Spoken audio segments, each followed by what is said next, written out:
चलो, तो मैं यहाँ पे फिज़िक्स के कुछ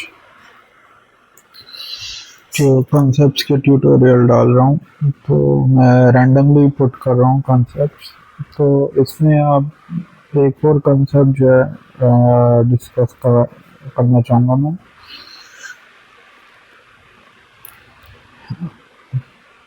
फ्लूइड मैकेनिक्स का डेंसिटी। तो जब डेंसिटी शब्द जब डेंसिटी वर्ड आप बोलते हो, तो मतलब डेंसिटी वर्ड जब आप बोलोगे तो आपके दिमाग में क्या आएगा?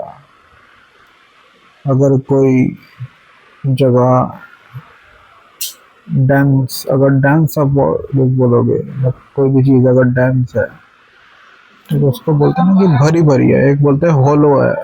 होलो मतलब होलो सिलेंडर है, मतलब खाली सिलेंडर है।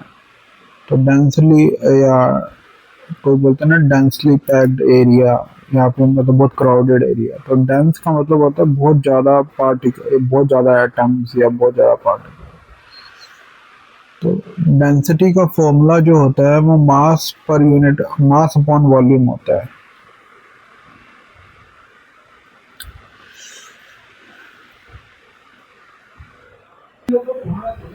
तो मैंने अभी अभी मतलब शुरू किया है ये। शायद कुछ गलती कर दूँ तो कमेंट सेक्शन में बता देना।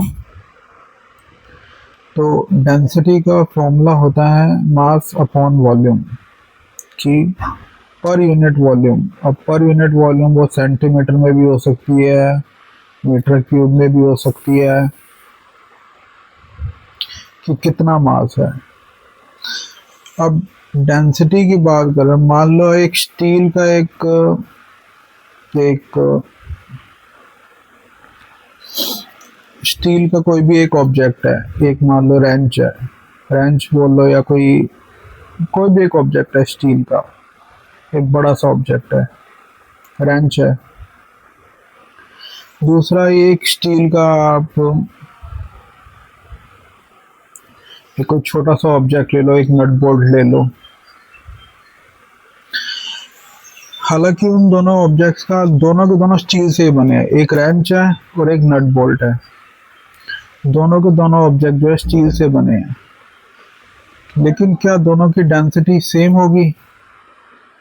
हाँ, क्योंकि डेंसिटी जो है वो वेट के ऊपर डिपेंड नहीं करती। वो इसकी ये देखती है कि अगर मैं उस रेंच में से एक छोटा सा स्टील का टुकड़ा निकालूंगा, तोड़ के छोटा सा स्टील का, और सेम मास का अगर मैं नट बोल्ट से निकालूंगा, क्या उन दोनों का मास सेम होगा?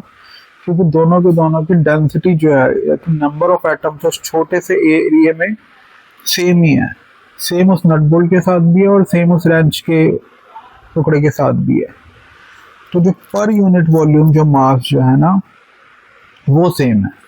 तो उसी तरह अगर इस रेंच को अगर आप तो बड़ा, या एक कोई कोई एक बहुत बड़ा बॉल ले लो, मतलब बॉल, मेटल स्टील की बॉल ले लो, और पूरी मतलब अंदर डेंसली पूरी पैक्ड है, मान लो 200 किलो की। और एक छोटी सी बॉल ले लो, मान लो 1 किलो की। क्या उन दोनों की डेंसिटी सेम होगी? हाँ, सेम होगी।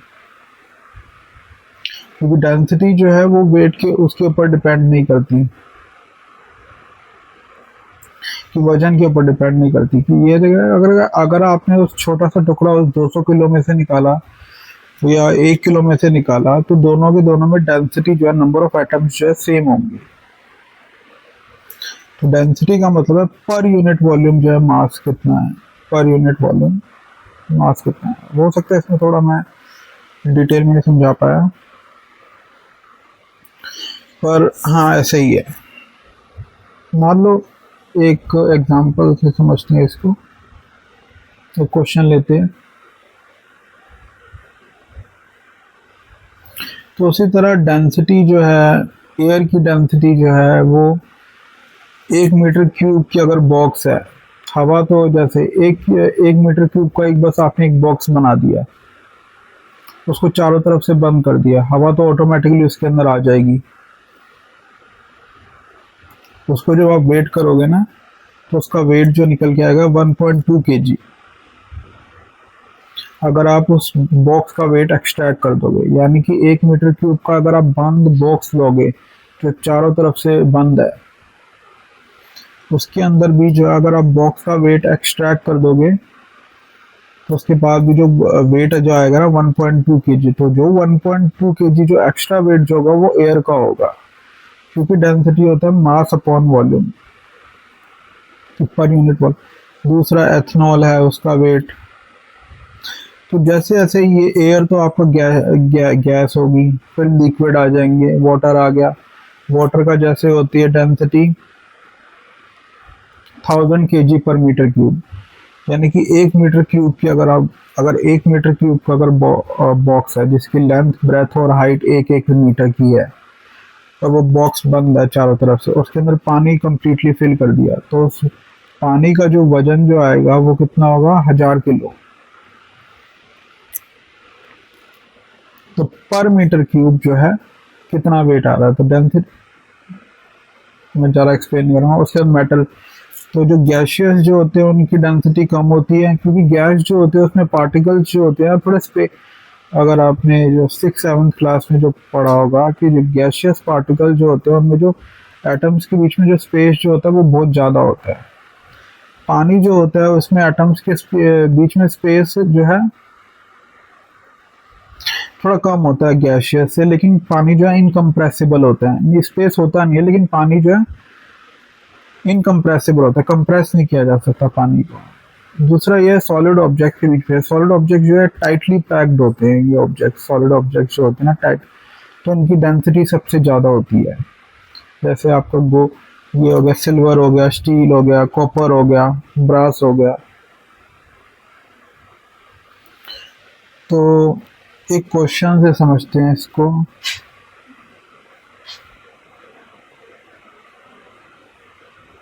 तो डेंसिटी का फॉर्मूला याद रखना, डेंसिटी जो होता है मास अपॉन वॉल्यूम।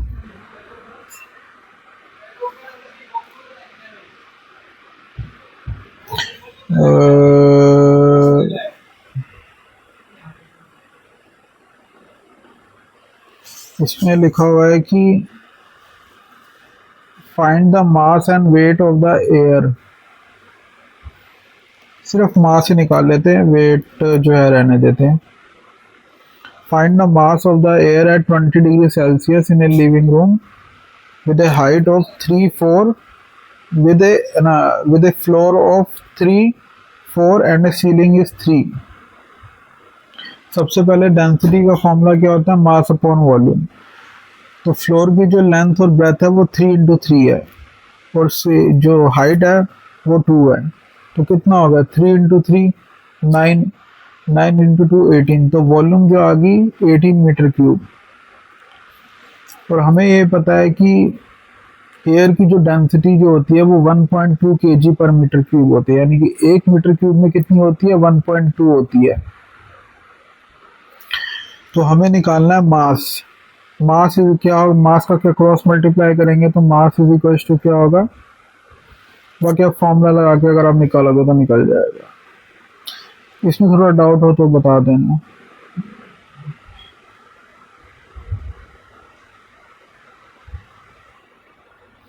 दूसरा चीज ये है कि पास्कल लॉ के बारे में पढ़ते हैं, और प्रेशर डेप्थ क्या होता है, प्रेशर और डेप्थ के बीच में क्या रिलेशनशिप होता है। तो प्रेशर और डेप्थ के बीच में रिलेशनशिप आपने देखा होगा, कभी भी आप किसी वाटर कंटेनर में देखना या स्विमिंग पूल में देखना, अगर आप अगर आप अपना हाथ जो है पानी के ऊपर ऊपर रखोगे तो आपको जो है कम फोर्स जो है फील होगी। लेकिन जैसे जैसे पानी के नीचे जाते जाओगे ना, पानी के नीचे जैसे गहराई में जाते जाओगे, आपको जो है ज़्यादा फोर्स जो है महसूस होगी, आपको ज़्यादा मतलब प्रेशर जो है महसूस होगा, कोई चीज़ आपको प्रेस कर रही है ऐसा लगेगा आपको, चारों तरफ से आपको ऐसा लगेगा कि कोई चीज़ प्रेस कर रही है, चारों तरफ से ऐसा लगेगा कोई चीज़। ऐसे ऐसे और नीचे पानी के अंदर जाते रहोगे ना तो प्रेशर जो है इंक्रीज होता जाएगा। तो इससे ये पता लग गया प्रेशर और हाइट के बीच में, पानी के नीचे जितना नीचे नीचे जाते जाओगे ना, उसमें प्रेशर और हाइट के बीच में जो है रिलेशनशिप है। पानी की जो तरल जो सरफेस जो होता है, ऊपर ऊपर का जो हिस्सा जो होता है, उस पर प्रेशर कम होता है, लेकिन जैसे जैसे नीचे जाते जाओगे प्रेशर इंक्रीज होता रहता है। तो इसकी एक डेरिवेशन है जिसका फॉर्मूला जो निकल के आता है, मैं डेरिवेशन जो है नहीं बता सकता। अगर इस वीडियो पे जैसे 10 लाइक आ गए तो मैं डेरिवेशन भी समझा दूंगा। तो डेरिवेशन जो है वो निकल के आती है कि प्रेशर जो कोई भी कंटेनर है, उस कंटेनर के अंदर हमने एक पॉइंट ले लिया, जो वो कोई भी पॉइंट हो सकता है कंटेनर के अंदर जहाँ पे हमें प्रेशर निकालना है। तो मान लो कि सरफेस पे जो जो प्रेशर है वो पी नॉट से हमने रिप्रेजेंट कर दिया, और जो नीचे जो कोई जहाँ पे हमें प्रेशर निकालना है वो नीचे वाली हाइट पे, उसको हमने पी से रिप्रेजेंट कर दिया। तो फॉर्मूला निकल के आता है P is equal to P naught plus rho g h. तो जो उस डेप्थ पे जो प्रेशर जो होगा, वो ऑब्वियस सी बात है कि जो सरफेस पे जो प्रेशर है वो उससे ज़्यादा ही होगा, कम तो होगा नहीं। तो रो नोट प्लस हो रहा है रो जी एच। रो जी एच जो है वो डेंसिटी है उस लिक्विड की। जैसे हमने डेंसिटी की बात की थी ना, कि वाटर की अलग होती है, एथनॉल की अलग होती है, और वाटर की अलग, एयर की अलग होती है, और इन सब की अलग होती है। तो और बाकी मेटल ऑब्जेक्ट्स की अलग होती है। तो डेंसिटी का जो फॉर्मूला, जो डेंसिटी प्रेशर और डेप्थ के बीच में क्या रिलेशनशिप निकल के आया, P is equal to P naught plus rho g h. P naught क्या है हमारा, जो सरफेस पे जो है, मैं एक डायग्राम बना दूंगा उससे बता दूंगा। पी नोट जो है हमारा सरफेस पे प्रेशर है, और जो नीचे हाइट पे जो हमारा प्रेशर होगा वो सरफेस पे जितना प्रेशर होगा उससे ज़्यादा ही होगा, प्लस रो। रो जो हमारी डेंसिटी उस मटेरियल के, जी जो है gravity, acceleration due to gravity, और हाइट जो है एच है, कि वो जो पॉइंट जो है, जो आपने जो नीचे जो पॉइंट है जहाँ पे आप निकालना चाहते हैं प्रेशर, वो सरफेस से कितना दूर है, पी नोट से कितना दूर है। अब यहाँ पे कुछ चीज़ें कांस्टेंट है जब आप निकाल रहे होगे। पहली चीज़ पी नोट जो है वो जो है ऊपर कांस्टेंट रहेगा, पी नोट जो सरफेस पे जो डेंसिटी है, प्लस रो जो है डेंसिटी ऑफ मटेरियल, जिसके अंदर आप जो जहाँ पे डेंसिटी, वो कोई भी हो सकता है, लिक्विड एयर हो सकता है, वो पानी हो सकता है, वो कोई भी हो सकता है। जी एक्सेलरेशन ड्यू टू ग्रेविटी, उसको 10 ले लो। एच जो है हाइट जो है वो चेंज हो रही है। तो क्या मैं ये कह सकता हूँ कि प्रेशर की वैल्यू डायरेक्टली प्रोपोर्शनल तो नहीं, कि डिपेंडेंट है। अगर मैं प्रेशर को इंक्रीज करूँगा, अगर मैं हाइट को इंक्रीज करूँगा, जैसे जैसे मैं नीचे जाता जाऊँगा वैसे वैसे प्रेशर जो है इंक्रीज होता जाएगा, क्योंकि बाकी सारी वैल्यू तो कांस्टेंट ही आ रही है एक तरह से। बाकी मैं फॉर्मूला से भी डायग्राम से समझाऊंगा तो ज़्यादा उससे रहेगा। और पास्कल लॉ यही कहता है कि अगर आप देख सकते,